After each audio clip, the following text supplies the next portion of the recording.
자, 오늘 대림절 셋째 주일 우리 주님 앞에 나온 우리 모두에게 하나님의 크신 은혜와 축복이 함께 하시기를 기원합니다. 주님의 오심을 기다리는 대림절에 우리가 늘 돌아보는 성경의 인물이 세례 요한 있었죠? 지난주에 우리가 세례 요한에 대해서 같이 은혜를 나눴습니다. 또 한 사람이 있는데 마리아예요. 마리아. 예수님의 모친 마리아. 요한은 예수님의 앞서서 와서 주님의 오실 길을 예비했고, 마리아는 아기 예수님을 직접 잉태했잖아요. 직접 육신의 어머니가 되었습니다. 오늘 마리아 이야기를 통해서 우리가 함께 은혜를 나누려고 합니다. 오늘 우리가 읽은 부분은 예수님의 육신의 어머니인 마리아가 부른 찬양입니다. 그래서 이걸 마리아 찬가, 그렇게 얘기를 하죠. 마리아의 찬가. 천사 가브리엘이 하나님의 보내심을 받아서 갈릴리 나사렛을 찾아가서 마리아를 만납니다. 마리아는 같은 마을에 사는 다윗의 자손 목수인 요셉과 약혼한 정혼한 처녀인데, 가브리엘 천사로부터 은혜를 받은 자여 평안할지어다, 주께서 너와 함께 하시도다, 이런 인사를 받습니다. 공동번역에 보면은 은총을 가득 받은 이여 기뻐하라, 이렇게 되어 있어요. 같은 내용이지만 이 라틴어 성경에는 이제 이게 아베 그라티아 플레나 이렇게 되어 있습니다. 여기 아베라는 말이 기뻐하다 이런 말이거든요. 그리고 그라티아 플레나는 은혜를 받은 자 이런 뜻인데, 이 은혜를 받은 자가 결국 마리아를 얘기하는 거잖아요. 천사가 마리아한테 얘기했으니까. 그래서 은혜를 입은 자를 마리아를 집어넣어서 아베 마리아 이렇게 이제 나온 말이, 기뻐하소서 마리아여, 이렇게 되죠. 그래서 아베 마리아라는 그 노래가 많이 있죠. 뭐 슈베르트 아베 마리아, 또 여러 사람이 지은 아베 마리아, 우리 잘 알잖아요, 아베 마리아. 근데 이제 이 개토릭에서는 아베 마리아의 그 기뻐하소서 마리아여라는 말 그 내용 중에 또 마지막에 보면은 마리아를 통해서 기도하는 장면이 들어 있습니다. 그래서 우리 개신교회는 그게 조금 다르죠. 그건 좀 아닌데 이렇게 생각하는 경우가 많습니다. 그래서 하여튼 아베 마리아란 말은 그런 뜻이에요. 성경에 나오는 말입니다. 이에 마리아가 이게 무슨 뜻인가 생각하고 있는데, 자기를 향해서 가브리엘 천사가 나타나서 한 말이잖아요. 은혜를 받은 자여 평안할지어다, 기뻐하시오, 이렇게 얘기했으니까. 이렇게 생각할 때 다시 천사의 말이 이어집니다. 내가 하나님의 은혜를 입어 아들을 낳으리니 그 이름을 예수라 하라. 이 말을 들은 마리아가 깜짝 놀랍니다. 처녀인 자신이 아이를 낳고 또 그 아이가 자기 백성을 죄에서 구원하는 예수라는 이름으로 불린다. 이렇게 하니까 이 도대체 어떤 일이 가능하겠는가, 이렇게 생각합니다. 그래서 천사가 다시 또 말하죠. 성령이 너에게 임하시고 지극히 높으신 이의 능력이 너를 덮으리니 나실 바 거룩한 이는 하나님의 아들이라 일컬어지리라. 마리아는 성령이 충만히 임하리라고 하는 이 천사의 소식을 직접 들은 거예요. 성령에 의해서 예수 그리스도를 잉태한 마리아는 하나님께 봉헌된 자로 부름을 받았다, 이렇게 후세 사람들이 해석을 합니다. 가능한 일이라고 봅니다. 그렇죠. 하나님께서 천사 가브리엘을 보내서 마리아에게 은혜를 받은 자여 성령으로 예수님을 잉태하리라, 이렇게 한 거니까. 성령이 내게 임하시고 지극히 높으신 이의 능력이 너를 덮으리니 나실 바 거룩한 이는 하나님의 아들이라. 마리아는 성령이 충만히 임하는 그런 소녀였습니다. 가브리엘 천사는 마리아가 하나님의 능력을 확신하도록 이제 사촌인 엘리사벳이 아이를 배웠다고 알려주죠. 나이 많은, 성경에 나이 많다고 나오잖아요. 나이 많은 엘리사벳이 잉태한 일을 통해서 하나님은 모든 것이 가능하다고 하는 것을 알려주려는 것이었습니다. 이에 마리아가 저는 주의 여종이오니 말씀대로 내게 이루어지이다, 이렇게 말합니다. 마리아는 천사의 말을 따라서 유대 산골에 있는 한 동네로 가서 엘리사벳을 만납니다. 나사렛에서 남쪽 유다 산골까지는 한 나흘 정도 걸리는 그런 거리입니다. 마리아는 서둘러 준비하고 유대 산지를 넘어 엘리사벳의 집에 도착했습니다. 엘리사벳은 마리아를 만나자 큰 기쁨이 솟아나면서 엘리사벳 안에 있던 아기도 기뻐 뛰어놀았다 그랬죠? 나중에 세례 요한이 되는 그 아기잖아요. 뱃속에 있는 아이도 기뻐합니다. 엘리사벳이 마리아가 문안함을 들으면서 아이가 복중에서 뛰노는지라, 이렇게 성경에 기록합니다. 엘리사벳은 성령으로 충만해서 큰 소리로 외칩니다. 여자 중에 내가 복이 있으며 내 태중의 아이도 복이 있도다. 내 주의 어머니가 내게 나오니 이 어찌된 일인가. 엘리사벳은 마리아를 내 주의 어머니라고 말하고, 또 마리아가 하나님의 특별하신, 마리아를 내 주의 어머니, 즉 복중에 있는 아이를 주님이라고 부른 거죠. 그래서 마리아가 하나님의 특별한 은혜 가운데 있는 것을 증언하고 있습니다. 엘리사벳의 입을 통해서. 엘리사벳의 이런 외치는 말을 듣고 마리아가 내 영혼이 주를 찬양하며 내 마음이 주를 기뻐합니다 라고 부르는 노래가 오늘 우리가 본문으로 읽은 마리아의 찬가입니다. 마리아는 먼 길을 오느라 매우 지쳤지만 엘리사벳의 만남을 통해서 가브리엘 천사가 전해준 말에 대해서 확신이 생기면서, 그리고 새로운 힘을 얻었습니다. 마리아는 어떤 여인이기에 구주 예수님을 잉태하게 되었는지 우리가 한번 살펴보겠습니다. 첫째로 마리아는 하나님의 은혜를 입은 여인입니다. 28절에 보니까 은혜를 받으니여 평안할지어다. 주께서 너와 함께 하시도다. 성경에 여러 사람이 나오죠. 그 중에 천사를 목격한 사람도 있고 천사를 만난 사람도 있지 않습니까? 아브라함도 천사를 만났고 야곱도 천사를 만났고 다 천사를 만났습니다. 이들은 하나님으로부터 희망과 기대라는 큰 선물을 받게 됩니다. 마리아도 그 중에 한 사람이에요. 그러나 마리아에게 일어난 일은 다른 어떤 역사적인 사건보다 훨씬 더 큰 것이었습니다. 천사 가브리엘이 사가랴에게도 나타났지만 그때는 평안과 주의 임재 인사가 없었습니다. 사가랴에 나타나서 아들 세례 요한을 낳으리라고 얘기했지만 그때는 천사가 특별한 평안과 인사가 없었습니다. 그러나 마리아에게는 은혜를 받으니여 평안할지어다. 은혜를 받으니여 기뻐하시오. 이렇게 인사를 했습니다. 마리아는 하나님의 구원 계획 안에서 아주 매우 독특한 위치를 차지하고 있다는 것을 우리가 알 수 있습니다. 마리아는 수많은 여인 중에 부름을 받았고 특별히 구별된 것을 알 수 있습니다. 하나는 많은 여인 중에 마리아에게 빛을 비추셨어요. 그리고 마리아는 그 빛을 받아서 그 빛을 지니게 되었습니다. 이것이 바로 마리아가 받은 은총, 은혜입니다. 모든 사람보다 마리아가 그걸 받은 거예요. 하나님이 내리신 은총의 선물입니다. 또 가브리엘 천사를 뭐라고 그럽니까? 주께서 너와 함께 하시도다.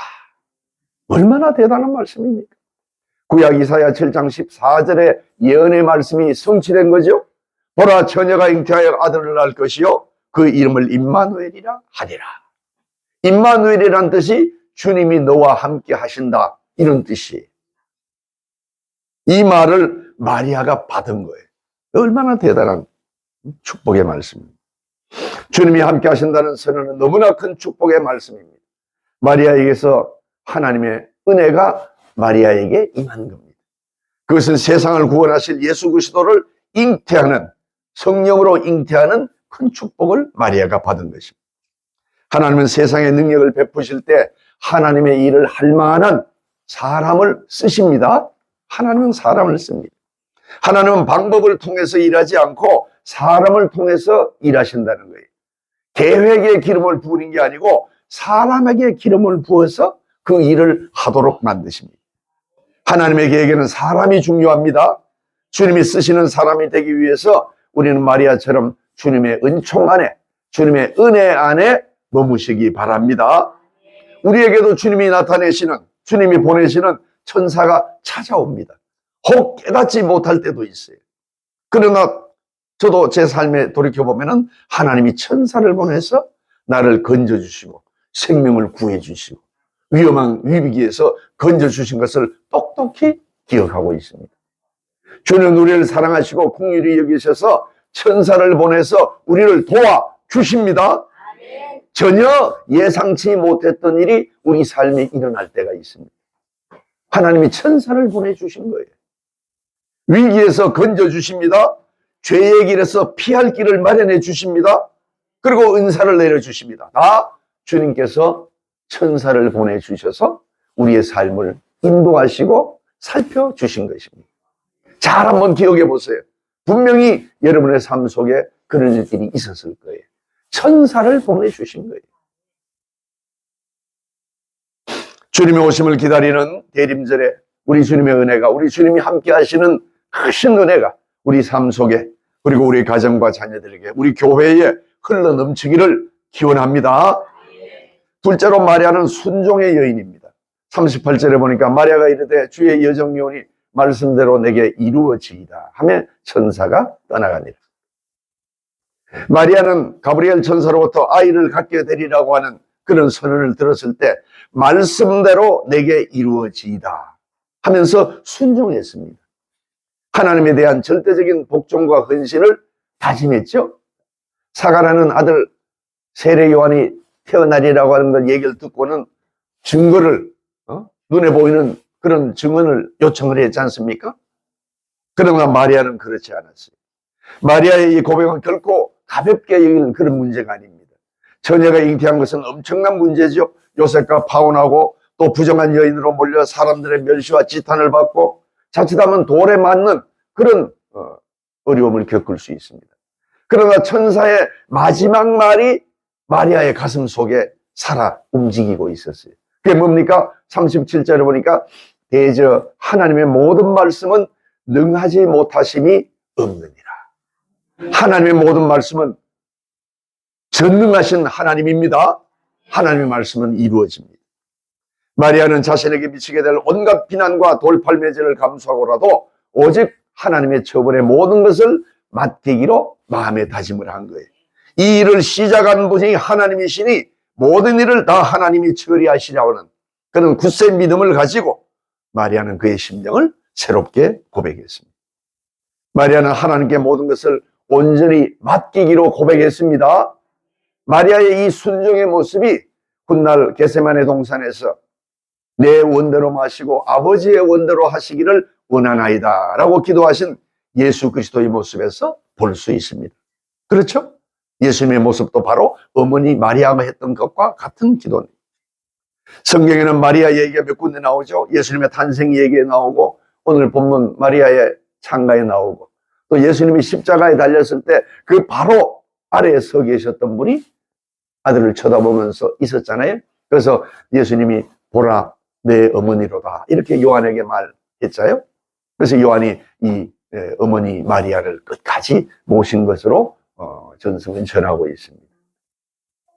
또 예수님이 제자들과 함께 다락방에서 기도할 때, 마가의 다락방에서 성령 강림을 위해서 간절히 기도할 때 거기도 예수님의 어머니 마리아가 성경에 나와 있습니다. 이 모든 장면에서 우리는 순종하는 마리아의 모습을 볼 수가 있습니다. 순종이 귀합니다. 마리아는 어린 소녀였지만 하나님의 말씀을 온전히 순종한 참된 믿음의 사람이었습니다. 마리아를 우리가 지나치게 신성시해도 안 되지만 예수님을 잉태한 마리아의 모습을 우리가 왜곡해서도 안 됩니다. 마리아의 깊은 신앙심을 존중하시기 바랍니다. 셋째로 마리아는 주님을 찬양하는 여인이었습니다. 46절 7절에 보니까 내 영혼의 주를 찬양하며 내 마음이 하나님 내 구주를 기뻐하였으며, 마리아는 하나님의 구원을 노래함으로써 자신의 노래를 이렇게 시작한 거예요. 마리아는 이제 그의 영혼 깊은 데서 하나님을 찬양하며 마음을 기쁨으로 넘치고 있습니다. 내 영혼이 주를 찬양합니다. 이 기쁨으로 넘치는 거예요. 하나님이 마리아의 비천함을 돌보셨고 큰 일을 행하셨기 때문입니다. 마리아의 마음은 은혜와 감동으로 넘쳐서 주님을 찬양하고 있습니다. 그의 마음에 일었던 걱정과 염려가 물러가고 찬송이 그의 마음속에 솟아나게 된 줄 믿습니다. 마리아는 지극히 높으신 하나님이 보잘것없는 여인을 통해서 하나님의 크신 뜻을 계시해 주심에 대해서 감사히 여기고 고백합니다. 뭐라고 고백했습니까? 이제후로는 만세에 나를 복이 있다 일컬으리로다. 성경에 나온 말씀이에요. 마리아의 고백입니다. 이스라엘 백성은 오랫동안 메시아를 기다리고 있었습니다. 그런데 이 큰일이 나사렛 작은 마을에 살고 있는 어린 소녀 마리아를 통해서 이루어진 겁니다. 하나님은 힘 있는 사람이 아니라 약한 사람을 통해서 당신의 뜻을 성취해 가십니다. 이어서 마리아는 주님을 노래하는 장면이 이제 나오죠. 마리아 창가에 나타난 주님의 모습이 여러 모습으로 나옵니다. 주님은 먼저 구원자의 모습으로 나타나 있어요. 47절에 보니까 내 마음이 하나님 내 구주를 기뻐하였으면. 마리아가 고백한 주님은 구원자 하나님입니다.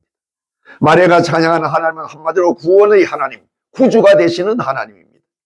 주님은 결코 멀리 떨어져 홀로 계신 분이 아니라 인간에게 오셔서 우리의 죄를 용서하시고 모든 구원을 베푸셔서 우리의 삶을 형통하고 풍성하게 하시는 분임을 믿으시기 바랍니다.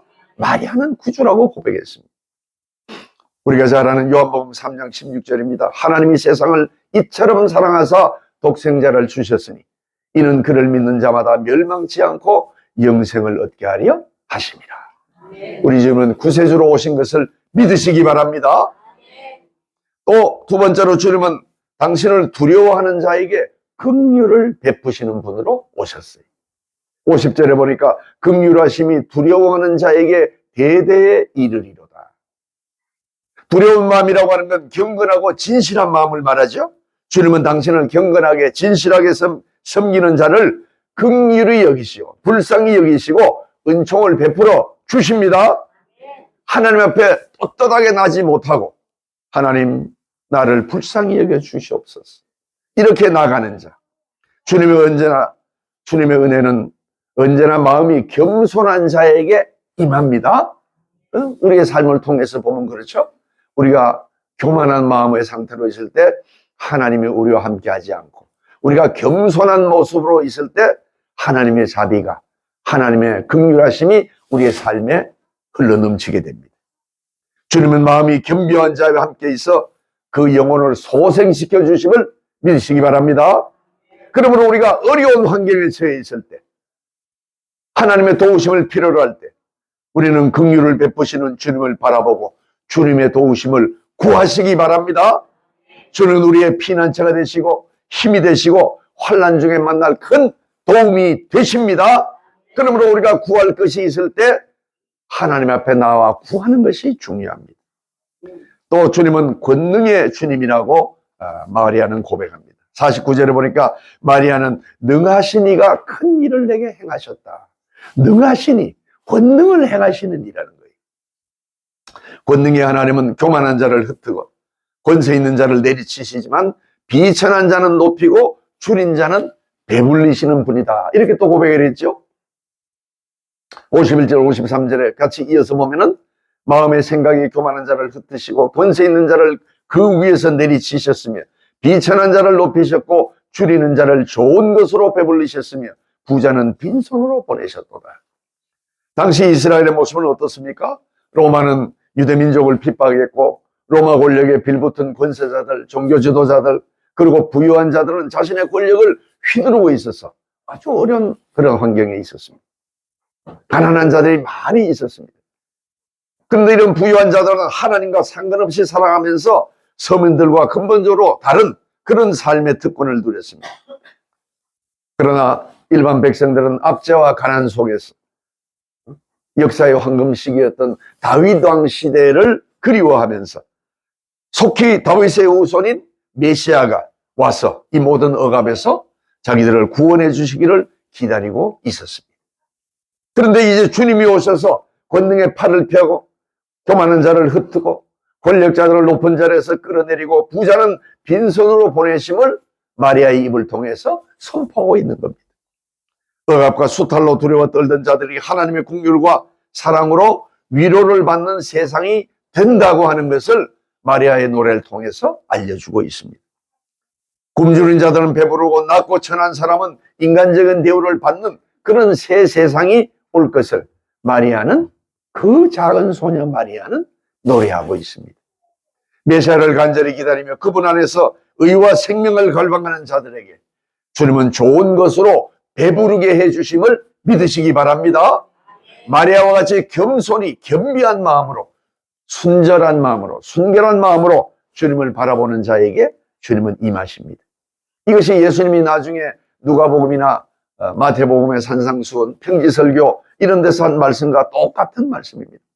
지금 줄인 자는 복이 있나니 너희가 배부를 것이요 지금 우는 자는 복이 있나니 너희가 웃을 것이요 이렇게 말씀했어요. 주님은 늘 가난한 자, 어려운 자를 돌보십니다.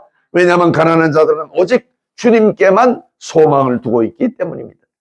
많은 불평등하고 불의한 삶을 고발하면서 가난한 사람들을 위로하시고 살리는 주님을 찬송하고 있습니다. 이게 마리아의 입에서 나온 거예요. 마리아 찬양이라는 게. 우리 가운데도 정말 어려운 분들이 많습니다. 우리가 할 일이 많아요. 어제 제가 어떤 분을 만났더니만 자기 회사에 그 아주 어려운 환경에 있는 학생이 이제 나중에 와서 이 무슨 공장에 이 부품을 만들고 이렇게 하는 그런 그 공장인데 거기서 일을 열심히 한다는 거예요. 그래가지고 이 학생에게 이제 어느 날 그 피자를 사서 같이 먹었대요. 근데 이 학생이 자기가 피자 처음 먹어본다는 거예요. 그래서 우리가 물었어요. 한국 사람이냐 혹시 동남아에서 온 사람 아니냐 그랬더니만 한국인이라는 거예요. 우리 한국 사람인데 어린 이제 고등학교 갓 졸업하고 이제 와서 공부를 하고 일터에 와서 열심히 일하고 있는데 피자를 자기는 생전 처음 먹어보는데 이렇게 맛있는 건 처음 먹어본다 얘기예요. 그래서 그 다음에 이제 마침 월급날에 대해서 봉투에 이렇게 넣어가지고 거긴 큰 회사가 아니고 그렇게 큰 인천에 있는 동남공단에 있는 회사인데 공장이죠. 월급을 줬대요.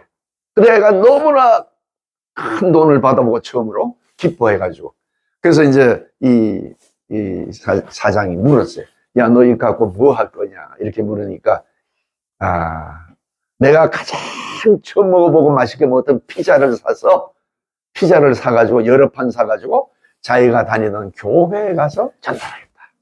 그래 얘기를 하더라고요. 그 얘기를 하는 사장도 교회 집사님이 너무 감동적이라고 하는 그런 얘기를 듣고 저도 감동을 받았습니다. 지금도 우리 주변에 우리의 도움을 필요로 하고 또 어렵게 살아가는 사람이 많이 있습니다. 그러나 그는 이 청년은 예수님 안에서 소망을 갖고 승리하며 살아가는 줄 믿습니다. 또 주님은 우리에게 약속을 잊지 않고 기억하시는 주님이에요. 55절 56절에 보니까 그의 종 이스라엘에게 자비 베푸는 것을 잊지 않으시고 기억하여 그를 도우셨으니 우리 조상들에게 말씀하신 대로 아브라함과 그 후손에게 영원히 하시리로다. 마리아의 찬가는 이스라엘을 위한 하나님의 신실하심이 영원함을 감사하는 내용으로 마지막에 이렇게 끝내고 있습니다. 마리아는 주님이 아브라함과 이삭과 야곱에게 약속해 줬던 구원을 잊지 않고 기억하시는 분이라고 고백하고 있어요. 하나님은 믿음의 조상들에게 약속한 메시아를 온 세상을 구원할 구주로 보내신 분이에요. 그래서 주님은 마리아만 기억하는 게 아니고 이스라엘 백성만 기억해서 아브라함에게 약속한 약속을 이루어준 분이 아니고 영원토록 우리의 삶도 기억하시는 분임을 믿으시기 바랍니다. 주님은 우리를 잊지 않고 기억하십니다. 그래서 우리 중에 믿지 않는 자를 전도해서 또 하나님의 어떤 경우를 통해서라도 연결이 되게 해서 그를 그리스도 앞으로 일어나오게 만들고 그가 세례받게 하고 또 믿음으로 주님을 고백하게 만드십니다. 주님은 우리를 기억하십니다. 우리의 형편을 아시고 기억하십니다. 우리가 어떤 삶의 모습에 처해 있는 것을 주님이 아시는 거예요. 우리가 주님 앞에 바르게 살기 위해 애쓴 것을 기억합니다. 우리의 찬양과 헌신을 잊지 않고 기억하십니다. 우리에게 필요한 것을 생각하시고 우리가 간구하는 기도를 잊지 않고 기억하십니다. 주님이 우리를 영원히 기억하심을 믿으시기 바랍니다. 우리가 마음속에 간절히 구하는 것, 우리 가족의 구원을 간구하는 것, 우리 자녀의 삶을 위해서 날마다 눈물로 기도하는 것, 이거 하나님이 잊지 않고 보시고 기억하시는 거예요. 그래서 하나님의 역사가 이루어지게 합니다. 어제 또 어떤 분을 제가 잠깐 만났는데 참 또 감동적인, 이분도 교회 집사님이 근데 교회 집사님인데 아내가 살아있을 때에 아내한테 잘못한 게 많이 있었던 것 같아요. 그래가지고 이 사람이 얼마 전에 아내가 세상을 떠났는데 이 아내를 그리면서